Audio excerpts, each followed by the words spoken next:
திருச்சியில் நடைபெற்று வரும் மகளிருக்கான தேசிய அளவிலான கால்பந்து போட்டியில் முதல் ஆட்டத்தில் தமிழக அணி தோல்வியடைந்தது.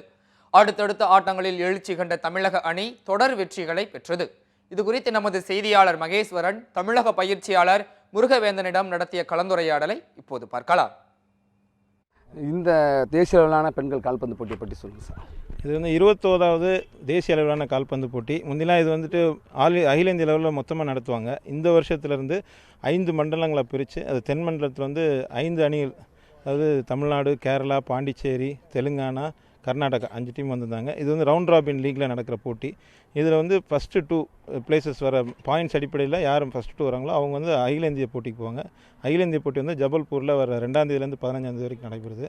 நாங்கள் இதில் வெற்றி பெற்று அங்கேயும் போய் வெற்றி பெறணும் தான் எங்களோட நோக்கம்.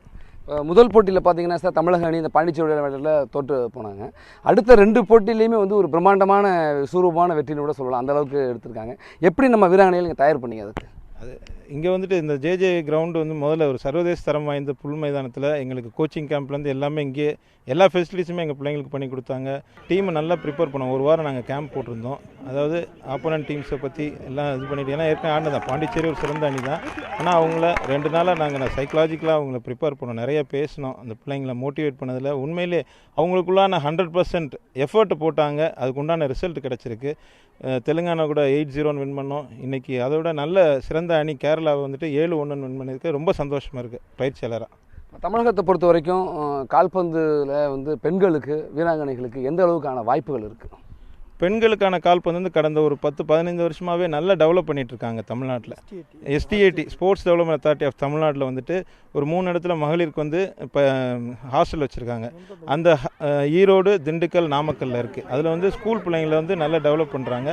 அதுபோக ஸ்பெஷலைஸ்டு அகாடமி ஒன்று இருக்குது. இந்த நம்ம டீம்லேயே மேக்ஸிமம் 90% அந்த அகாடமி ஹாஸ்டலில் உள்ள பிள்ளைங்க இருக்காங்க.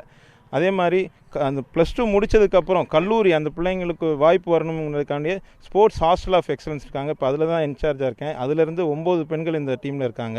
அந்த மாதிரி தமிழகத்தில் நிறைய டெவலப்மெண்ட் இருக்குது.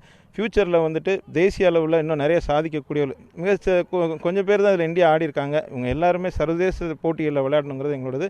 தமிழகத்துக்கு அது உண்டான நிறைய இதுவும் பண்ணிகிட்ருக்காங்க. நம்ம தமிழ்நாடு கால்பந்து கழகம், இந்த திருச்சிராப்பள்ளி கால்பந்து கழகம் நிறைய உத்வேகம் எடுத்து நல்லா செஞ்சிட்ருக்காங்க. ஃப்யூச்சரில் கண்டிப்பாக நிறைய தேசிய போட்டியில் வின் பண்ணுறதுக்கான வாய்ப்பு.